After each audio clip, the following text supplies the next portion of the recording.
Subscribe to our channel by clicking the subscribe button.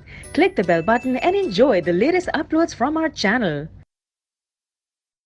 Now question 9 पे चलते हैं। Question 9 है, a box contain one red and three identical white balls. एक box है जिसके अंदर एक तो रेड बॉल है और 3 identical white ball. Identical white ball मतलब एक ही जैसी 3 व्हाइट बॉल है। Now 2 balls are drawn at random in succession without replacement.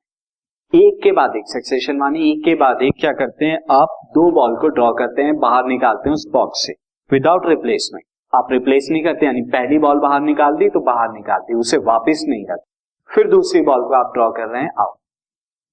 Now right the sample space for this experiment. अब इस एक्सपेरिमेंट के सैंपल स्पेस करने, यानी फर्स्ट टाइम की क्या बॉल होगी और सेकंड टाइम की क्या बॉल होगी। सी नाउ स्टूडेंट, मैंने यहां पर ऑलरेडी एक बॉक्स बनाया हुआ है and as you can see the box के अंदर एक रेड एंड 3 क्या है, this is a box white ball. Now अब यहां पर क्या करते हैं, आप फर्स्ट ड्रॉ करेंगे, पहली बार ड्रॉ करेंगे एंड सेकंड ड्रॉ करेंगे।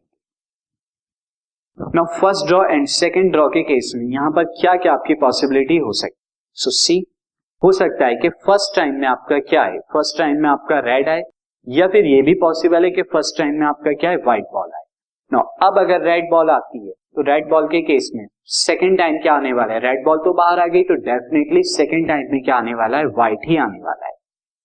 और अगर फर्स्ट टाइम में क्या आ गया, व्हाइट बॉल आ गई, तो सेकंड टाइम में हो सकता है रेड बॉल आए या फिर हो सकता है कि व्हाइट बॉल आए। रेड और व्हाइट में से कोई भी आ सकता है, क्योंकि अभी भी बैग के अंदर व्हाइट निकलने के बाद रेड और व्हाइट दोनों कलर की बॉल है। तो सैंपल स्पेस अब आप इजीली अंडरस्टैंड करके कि क्या होंगे, तो यहाँ पर सैंपल स्पेस क्या होंगे, मैं लेता हूं कि फर्स्ट टाइम में रेड एंड सेकंड टाइम में व्हाइट। फर्स्ट टाइम में व्हाइट, सेकंड टाइम में red, first time white, second time भी व्हाइट। तो ये पॉसिबल क्या होंगे आपके सैंपल स्पेस।